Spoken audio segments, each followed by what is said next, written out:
Terrific. All right, well, we'll get started. My name is Mike Schneider. I'm with a company called Hivebrain Software. I'm an independent iPhone developer, and this talk is called Teaching an iPhone to See, Adventures in Computer Vision.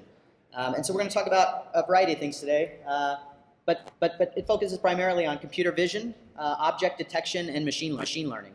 And so to start out, we'll talk about the HAR wavelet mother function, which can be described as follows. That's a joke.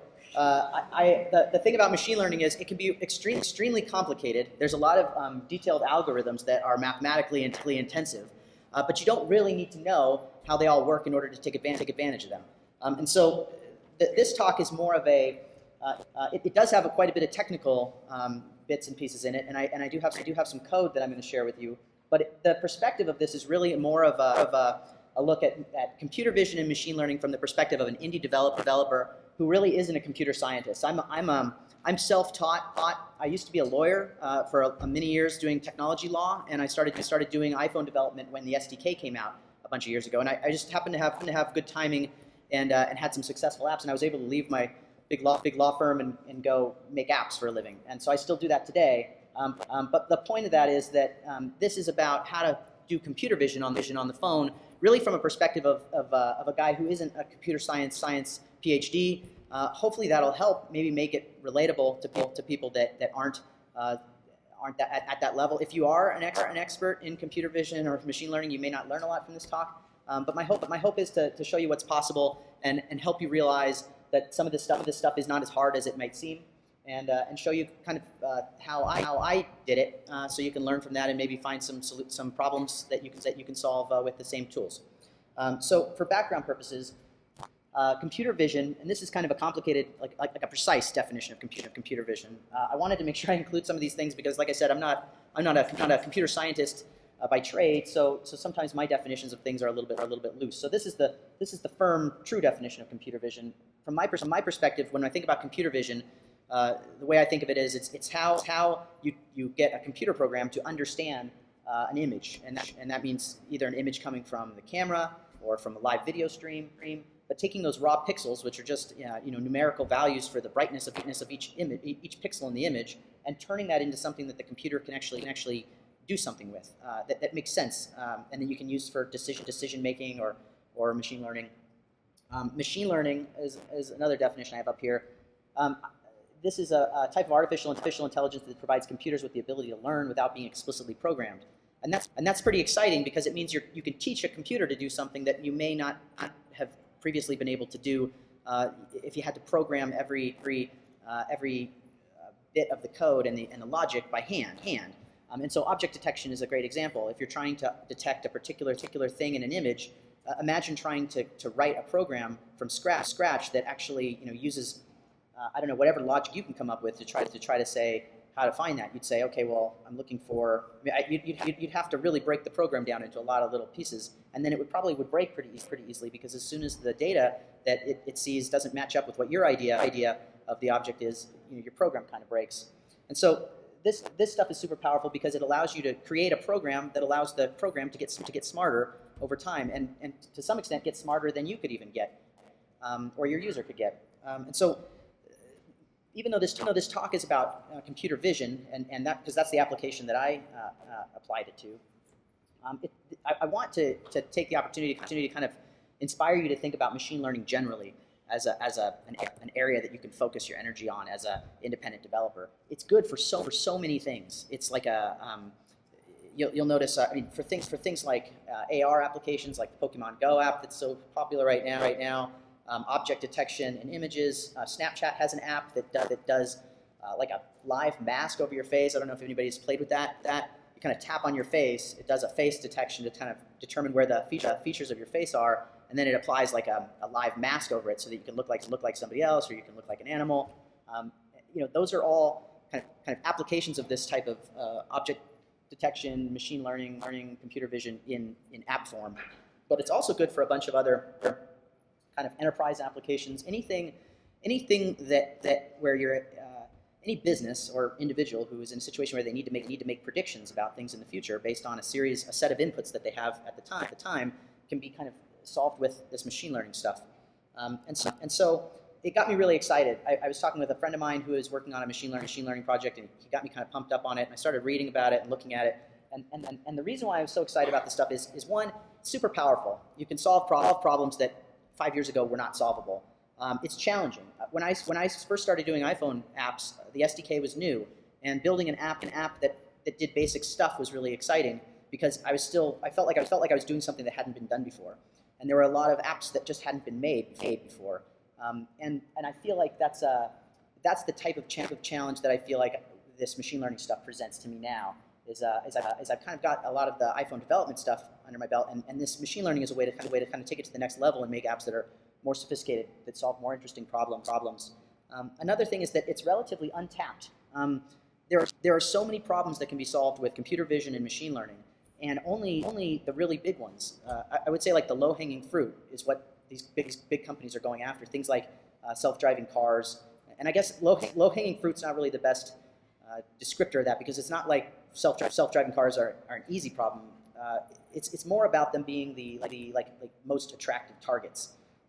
There are huge benefits to be gained from things like self-driving cars, and so all the energy goes toward that. The energy gets put into things like making advertisements that are more effective in selling you things. But there's lots of smaller problems that this stuff can solve, that guys like you and me, or gals like you and me, can all solve on our own, that the big guys are not even trying. Things like, so imagine if you're like any kind of predictive situation.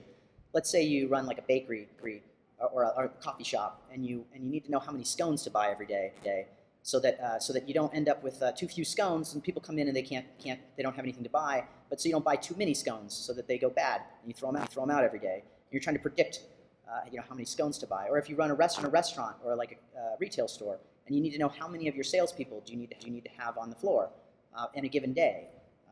You're kind of trying to predict what the traffic's going to be like, and make sure you have enough people to staff it, but not too many people, so that you're spending money you don't need to spend.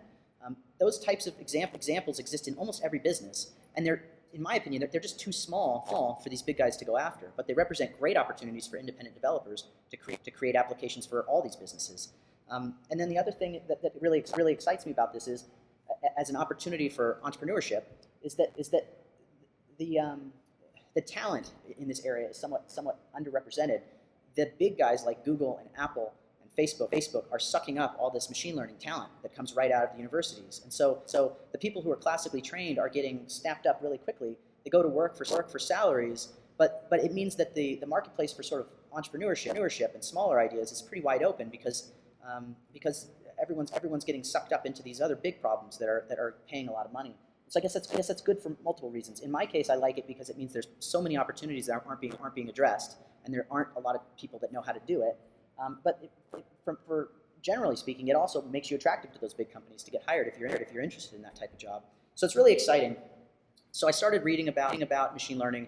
There's a Stanford University professor that has a class on Coursera that goes through all the kind of in-depth, low-level stuff.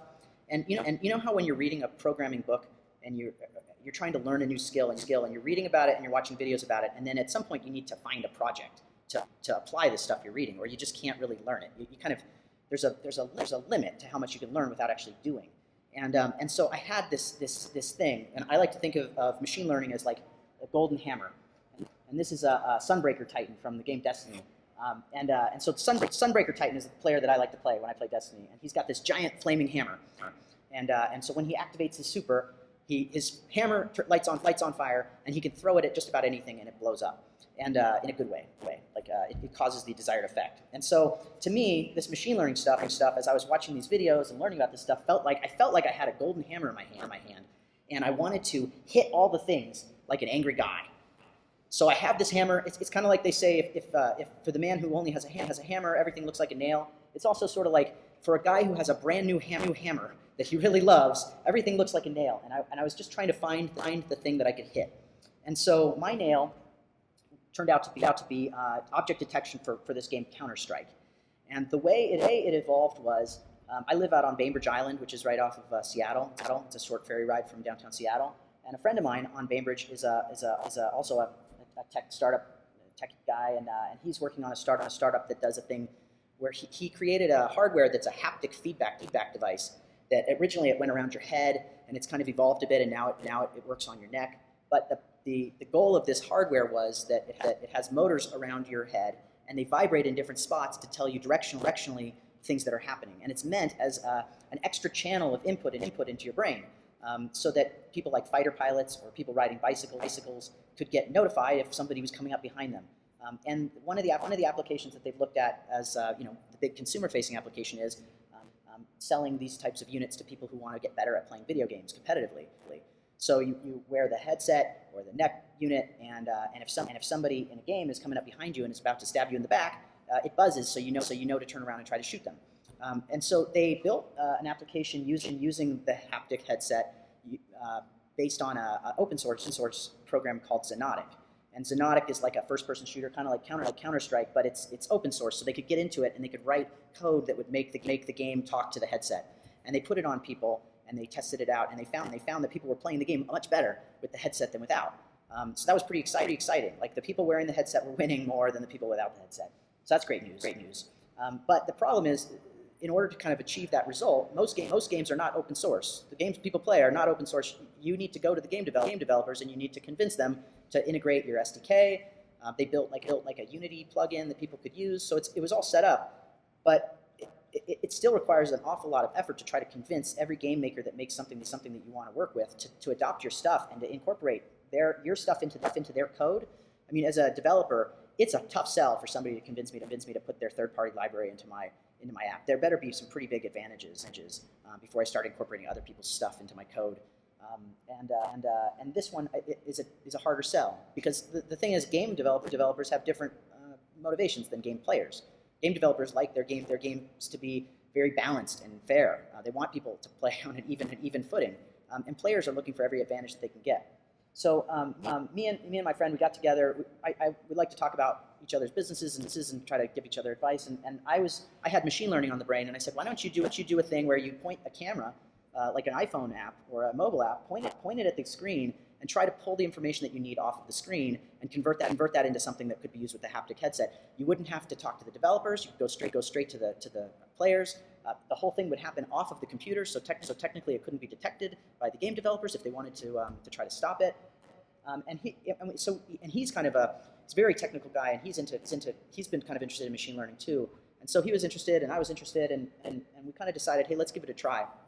So his company's funded, fortunately, so he was able to hire me for 3 weeks to just give it a try as a proof of concept, to see if we could make this thing work. So I started working on it, so this is what CounterStrike looks like. CounterStrike was the game they decided to focus on first because it's got a massive audience, and it's been around for a really long time, and it's probably not going anywhere. People have been playing CounterStrike for like, I don't know, 10 years longer. So it's not like they're going to stop in 2 years when and the thing won't be worthless. So we focused on that. This is kind of what it looks like. Let me see if I can get it to play. First-person shooter. You run around. There's a radar in the upper left corner that will show you kind of where you are on the map. And when enemies show up, they show up as little red diamonds. And you'll see that kind of in a subsequent slide. So to get started, he said, hey, why don't you try to do this? So I'm not a computer vision guy. I'm technically not a machine learning guy, other than the fact that I'm really interested in it and I've been reading about it. And so I had to kind of look at what's available to me as a way to solve this problem. And there's lots of different frameworks and libraries you can use for machine learning. You certainly don't want to be in a position where you're writing your own machine learning code. So first thing, I looked at the iOS SDK, because the SDK has some facial recognition APIs in it. There's some things baked in that relate to this stuff. But when I looked at it, it was limited, at least at this time, to detection of eyes, detection of faces, detection of smiles. And I think it was all code that Apple wrote for their camera application, that they just said, oh, why don't we make this stuff available to everyone? So the good news is it's all there. It's accessible. If you need to detect a face, you're in great shape. But if you want to do your own model to detect something else, it really doesn't extend to that, at least not yet. TensorFlow is Google's library that they use for this stuff, and it's not computer vision specific. It actually focuses more on kind of like a deep learning model, which is super interesting. TensorFlow would have been a good way to go, except that TensorFlow, at least at the time, really wasn't running great on an iPhone. They didn't have a iPhone implementation of it, so it would have required quite a bit of work. Caffe is another well-known library that's used for deep learning and machine learning, and it would have been a good choice too. That one is a cross-platform, and it's on iOS, and that would have been a good choice. But I ended up going with OpenCV because I had a little bit of experience with OpenCV in the past, and OpenCV is an open source computer vision library that is really robust. They've got tons of image manipulation functions and methods, and they've also got even though it's a computer vision library, there's a whole module of OpenCV that's just focused on machine learning. So it has a ton of options, and so that's the direction we decided to go. And so OpenCV.org, if you want to find out more about how it works, you can import it into your project really easily using CocoaPods. I also I have a GitHub project that I'm going to share with you in a bit that has it all baked in already if you want to give it a try. But so now you've decided you want to use OpenCV. Then you get into OpenCV and you realize OpenCV has like 20 different methods for machine learning, and they all exist, and you have to kind of figure out which one is the best fit for your project. And so I'm going to mention some of these different ones because your computer vision project or your problem may need a different solution than what I was doing. Convolutional neural networks are sort of what we think of as kind of like a deep learning approach. You probably have been hearing about it lately in the news when you think about like Google and their AlphaGo program that beat one of the best players in the world at Go. These are kind of neural networks that try to emulate how a human brain works by creating neurons that activate when inputs and weights are evaluated. And so they're kind of a general purpose tool. They're not specific to computer vision, although they apply really well. That would have been a good choice, but it turned out that for a few reasons we ended up going with something different. Convolutional neural networks can take a little bit longer to run and detect than what we ended up going with. Template matching is another method that exists in OpenCV, and that's a way of detecting an object by it's more of think of it more as like a photo or an image detection. It's taking let's say you have a logo that always looks exactly the same, and you want to scan an image for that. It's basically taking almost think of it like a raster image being compared to another raster image pixel by pixel to see how close they match. So it's great if you know exactly what something's going to look like. It's not great if you have objects that vary. And the great thing about the template matching is if your object always looks the same and it doesn't have a lot of variance, if you use template matching, you can set up a model with template matching with one image. You can say this is the template. Search these images as the images come in through the video camera. Search for the existence of this image within that image, and it will flag it if it finds a hit. And you don't have to go through this massive training process. Contour matching is another method that they have in OpenCV that's focused mostly on looking at like curves, I think, in the image. I'm not sure about the precise science of it, but I believe it's about edge detection, finding curves, and then matching the math of one curve against the match of another curve. And we tried that, and it wasn't performing particularly well, partly because the objects we were detecting were really kind of basic. They didn't have complex curves. They were diamonds, so it wasn't a good fit. So what we ended up using was this Cascade classifier, which is what you typically see used for facial recognition. It's really great for detecting faces. It's been around for a long time. It runs extremely fast, and it can detect things, and it can be adapted to a lot of stuff. So it seemed like a good fit. And so this is roughly how a Cascade classifier works. It's focused primarily on looking for lines and looking for edges and looking for corners in various regions of an image, and it's trying to find ways to separate your images. So you have positive images and negative images, and when you train one of these models, you're giving it a bunch of data. You have to sort a bunch of sample data into things that are the object that you're looking for versus a bunch of pictures that don't have the object you're looking for. And so what it's doing when you run a training session on that data is it's trying to find features in those images that do a good job of separating the positives from the negatives. And then they kind of cascade on each other. So they'll try to find a particular feature, like let's say they're looking at, if you're trying to detect a face, we know that faces all have eyes. And so they'll look for what it, and it doesn't know it's an eye, but it's looking for a particular gradient that appears to be like an eye. And if it finds that, then it keeps going and says, okay, well, there's an eye here. This might very well be a face. Let's keep looking. Is there a nose? Is there another eye? And so they call it a cascading classifier because it fails pretty quickly. If you show it something that's not a face and it doesn't find that first thing, it moves on. And if it thinks if it does find an eye, it'll keep going. And so it runs incredibly fast, fast enough to be doing like thousands of checks, maybe thousands of checks every frame. and each frame you're talking about 30 frames a second. So it has to be pretty quick. And so I'm going to show you this demo. I love talks when, for me, the kinds of talks that I like to see at these shows are things that get me thinking about what I could be doing, things that get me thinking about what my next project might be, and things that send me home with some code I can play with, but don't necessarily try to live code on stage. And so this is a GitHub repository that I set up. It's a very simple demonstration of Cascade classifier, and it looks a little bit like this if you run it. It's I didn't quite realize the room would be this big, so this is a pretty small iPad. But when you run it, you get a full screen view, and then when you point it at stuff, it should put a little green box around a face if it sees a face. And so what it's doing, and I'll break down kind of the steps that it's taking, but it's running a model that can detect faces, and those models are XML files. So that model was created outside of the application, brought into the application, and then you show the picture to it, and it highlights whether the face is there or not. And so it's kind of like if you think of this machine learning stuff as kind of like a server-side, client-side thing, this is like the client side. You spend a lot of time training a model on a PC or a desktop computer, and then you move that model in a small file, and then it runs on the user's hardware to do the detection. So I'll explain a little bit about what's happening. Let's see if I skipped a. I'm all over the place. Let's see. Okay, so you may not be able to read the code on here. It's relatively small to type. Don't worry about the code itself. I'll just walk you through kind of what the process is.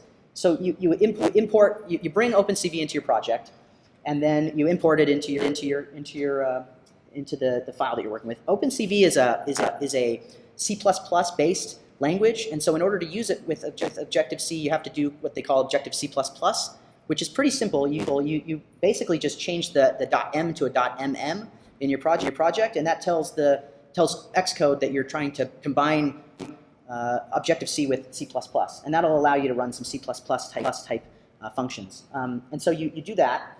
Then you load the classifier. So in that load classifier function that I have set up, it basically is saying, hey, here's the XML file that you should be using. Load that in and get this classifier ready to start detecting stuff.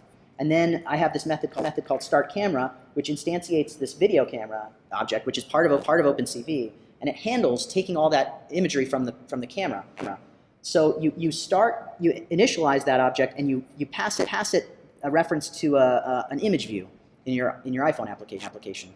So you give it this image view, and that image view becomes kind of like the screen for what's happening. So the images will come in for the camera. They get routed through OpenCV, through whatever filters and whatever detection you want to do, and then the resulting image is presented in that image view. And so even though an image view is typically thought of as being like a static image, it'll cycle through the frames as they come in, and it'll show you a moving picture of what's happening.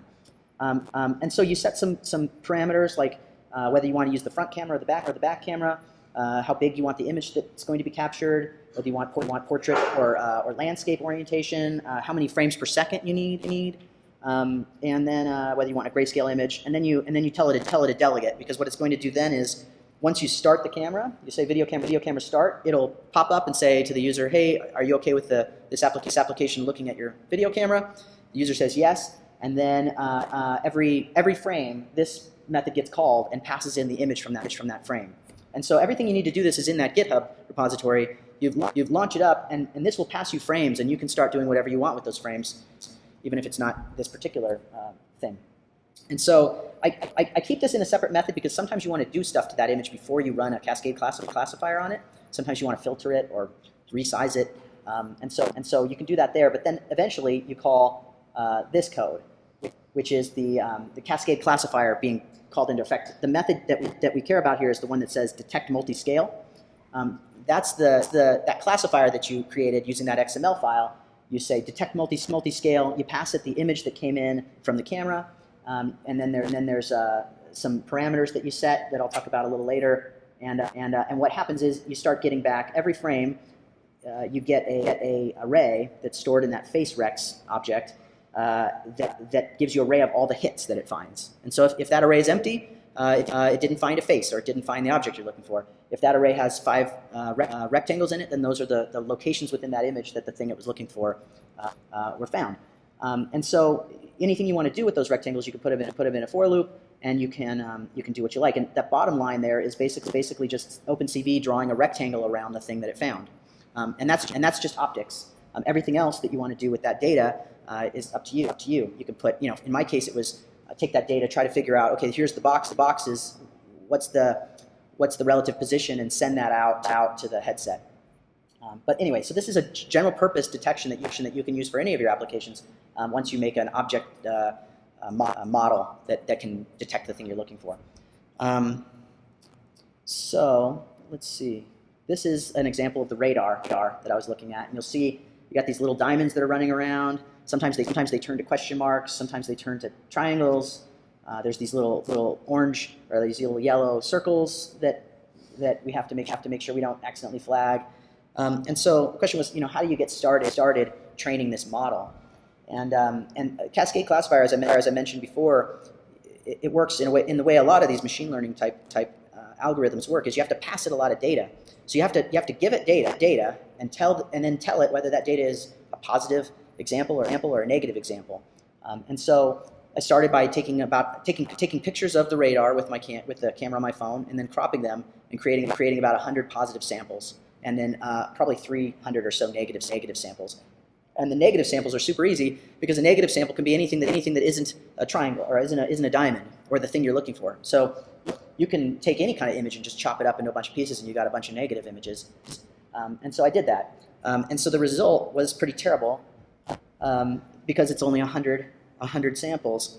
It looked a little bit like this, and it's just kind of all over the place. It's detecting all kinds of random noise. Sometimes it gets a diamond, sometimes it gets a triangle.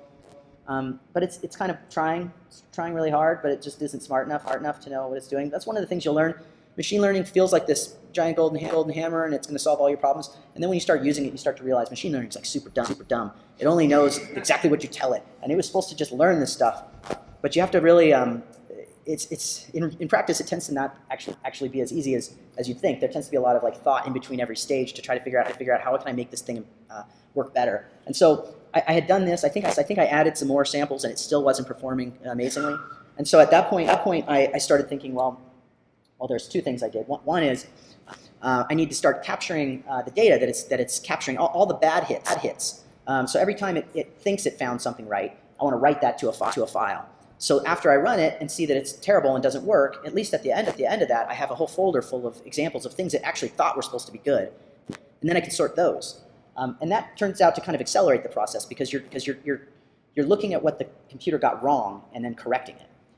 And so that's great, and you do that in kind of iterations. And every time you do it, then this folder you have full of samples, which kind of look a little like this. This is these are some negative samples, some positive samples. You end up with thousands of samples in a folder on in your Finder here, and literally just taking one folder in the middle, directories on the side, and just kind of dragging groups of images into the one that they belong in, and then running it again.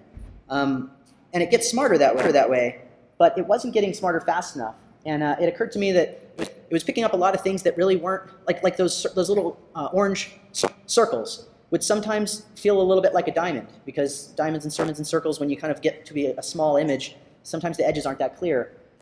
And so it made sense. I thought, well, I should really think about filtering out everything that isn't red, so that I'm not giving the computer so much noise to deal with. And so luckily, OpenCV has tons of image processing tools. And one of them is that you can take any image and you can split it out into its various channels, and then do some math on those, and then turn that into a new image. And so this is a method that's in that GitHub repository that you can play around with. It will take the image that comes in from the camera, and it will what it's doing is, at first I thought, hey, let's just look at the red channel, and make that red channel the thing we look at. Problem is that white has a really high red count. So all of a sudden things that are white are going to start. The computer's going to think anything that's got white in it is red, or things that are not entirely red. They have a lot of red in it, but they also have a lot of blue. All of a sudden, that's a purple, but it's showing up as 100% red. And so what I ended up doing was taking the red value and subtracting some percentage of the blue and the green, so that I would filter out anything that had red, blue, and green, and try to only show things that are truly, only red.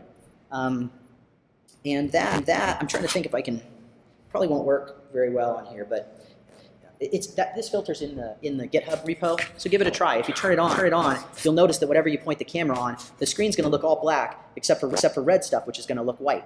And one of the reasons this is important, I guess I forgot to mention, all these algorithms have upsides and downsides. And one of the downsides of this Cascade classifier method in OpenCV is that it only works with grayscale images. And I don't know if that's just because it runs faster that way, or if because faces are not a thing that this thing was developed for faces primarily, and faces are, detecting a face doesn't really rely that much on color, and things like detecting what a car looks like or a bicycle. All those colors can be totally different, and it might still be a bicycle or a car. But in this case, we really only did care about the red, so I had to create a grayscale image that was more relevant to the system, and this is the method I did to do it. There's also things like detecting edges in images is extremely easy in OpenCV. In 4 lines of code, you can take that input from the camera, and you can do like, have you ever done like a Photoshop filter where it does edge detection, and all of a sudden it's only showing you the edges of the image? It does that really fast and really easily, and you can detect those edges before you do your detection. We tried that; it didn't really help in this particular case, but in another instance where maybe color isn't as important, but the edges are more important, this might be a good way to improve the detection. And so I'll show you kind of where we went. This is probably 2,000 or 3,000 positive images, and color filtering, and it's starting to work. Like, it's still getting some bad hits. Diamonds the yellow triangles lighting up, but it's starting to work. And one of the things about machine learning is that as you're training one of these algorithms, or you're training a model, it tends to like improve quickly and then kind of taper off. So toward the end, it gets harder and harder to get these improvements. But eventually, it ended up taking around 20,000 positive images and around the same number of negative images to get to this point where it really was running perfectly well enough that it was giving the users exactly the data that they needed. And so that was pretty exciting. And so, mission accomplished. And we did that in 3 weeks without having any real prior machine learning experience. So I guess the point is this stuff is accessible. It's something that anybody can do, even if they're not a super sophisticated computer scientist, and it's fun. And we learned some things that I tried to think about what I can convey to you if you guys ever try to do this that you might not know going into it. And one of the things is that the image size is a big deal. We ended up doing like about a 32 by 32 image for the samples that we ran through the training. And the reason is that the bigger the images that you're trying to train on, the longer the training takes. And so to do a 32 by 32 image with like maybe a couple hundred samples is going to take you maybe 10 minutes. But once you get up to like 20,000 samples, that same detection ends up taking maybe like a day, like 24 hours. And if you go to 48 pixels, now you're looking at like several days. And then if you go to 64 pixels, you're looking at like more than a week. And a lot of the training we did on this next thing I'm going to show you, did take it took a week every cycle. The computer just had to think for a week to figure out what the best choice of these classifiers was to differentiate. And so just to give you a sense, when you're trying to think about whether this particular solution might work for your problem, the images that you're trying to, or the object that you're trying to detect within an image needs to be somewhat distinguishable at 32 by 32 pixels, or maybe a maximum of 64 by 64 pixels. Otherwise, it's going, unless you have a lot of time, you're going to have to let the computer run for quite a long time. So let's see. Was there anything else? There were some other things that we learned. Grayscale, filtering color. There's a lot of tinkering that goes on. I kind of the subtleties of how you train these models is a little bit more than I can get into in this talk. But there's a lot of parameters that you pass into the model in terms of how quickly should it assume that the classifier that it found is good. What's your acceptable error rate? And how many stages do you want it to run before it stops? And those are things that you kind of have to just play with and see what works. And I have a feeling it just varies from project to project. And it's one of those interesting things about this machine learning stuff, that it's unlike a lot of programming that you'd probably do. There isn't like a go-to answer for a lot of this stuff. A lot of it needs to just be played with and experimented with to see what gives the best results, which actually makes it kind of fun. because you get to, you get to think, hey, what can I do to make this better? You get to implement it. It doesn't work, and you're disappointed. You get to think of another solution, and it does work, and then you feel great. So the second one we did was a lot easier. And I don't know if you recognize this game. This is a game called League of Legends, which is also very popular. Probably not going anywhere anytime soon. And in League of Legends, there's this little mini map at the bottom of the screen that you sort of see down there, and the mini map shows where your enemies are. And so we tried to work on the same process for that. Luckily, it was also red, so I got to use my same red filter that I used. And we were looking for enemies that have these red circles around them. And it was a little complicated because sometimes the red circles overlap. The red circles all have different stuff inside of them. Every character has a different middle. And so this is what it looked like when we sort of ran it the first time. Similar sort of all over the place stuff. Occasionally getting it right. And we iterated through that, and it got a little better. Starting to see, but it's still pretty terrible. And it ended up being about the same thing, about 20,000 images were what was necessary. 20,000 positive samples were what's necessary to get it to work. This is almost working. You'll see it's like really flagging the thing that needs to flag, but occasionally getting a bad one up in the corner. One of the tricky things about this is Counter-Strike. There aren't a whole lot of red things in the radar, but in this there's tons of other red things that appear on the maps, including things that are like in the middle of the circles. And then this is the one that we did that eventually worked great, and now is part of the product. And it's I don't know if it's showing, but it'll track all the bad guys. And what's great about this particular application is apparently in League of Legends, people go hide in the bushes, and so they go off the map.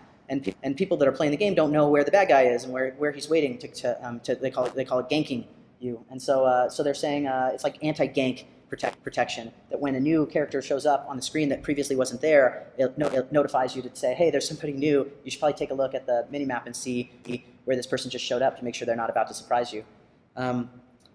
So I mean, that was kind of the talk went faster than I thought it would, but I can do questions. The main thing that I wanted to leave you with was, I hope this stuff is can give you sort of an example of some things you can do and give you some inspiration to find projects where you can either apply computer vision and object detection or machine learning generally.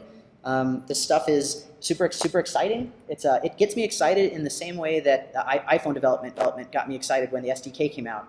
And that's not to say iPhone development doesn't still get me really excited. But do you remember, if any of you guys were developing when the SDK first came out, there was this moment when it was like, hey, I've got the ability to make an app. And everybody wants an app, and not a lot of people know how to make apps. And it's like you just feel like you're in the right place to implement these skills. And everything you look at starts to look like an app because there's so many apps that haven't been made yet. Now, I still love making apps, and it's great. But it doesn't feel like there's so many more apps left to be made. You have to think awfully hard to think of an app that isn't already out there. With machine learning and this computer vision stuff, there are applications everywhere that haven't even been considered. And the stuff with like drones and like all the robotic stuff that's coming down is all going to need really great computer vision work. And so it's super applicable, and it just feels really exciting in the same way that the SDK felt at the time. And since you guys know how to make mobile apps, if you guys can just learn how to do a little bit of machine learning, you can make a class of apps that are inaccessible to all the sweatshop developers that are making apps cheap. You can make a different class of apps than them. You can do things that they won't be capable of. And there are tons of opportunities. The other thing about it is that the stuff is accessible.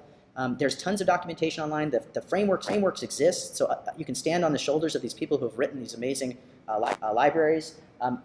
The advances that are happening in machine learning, I don't know if this is, I'm not, like I said, I'm not a computer scientist, so I don't know how typical this is, but every week or so, there's another paper that comes out of another group, either Google or some university, announcing some advance they've made in their machine learning algorithms, particularly around deep learning and I think they call it deep Q learning, which is what they use to train the computer to beat AlphaGo. I mean, computers can do stuff that humans aren't capable of doing, and the way to do that is being published weekly, where you can find it and look at the algorithms they use and implement them yourself. And it's not that inaccessible. So you can do some like really truly cutting edge stuff, and you can move on it so much faster than a big company can. In the same way that we could move on things faster when the SDK came out. So I guess my takeaway here is start looking for nails that you can hit with this giant flaming golden hammer, and grab the demo and play with it. See if you can train a classifier and make it work. And thanks for your time. It's been great.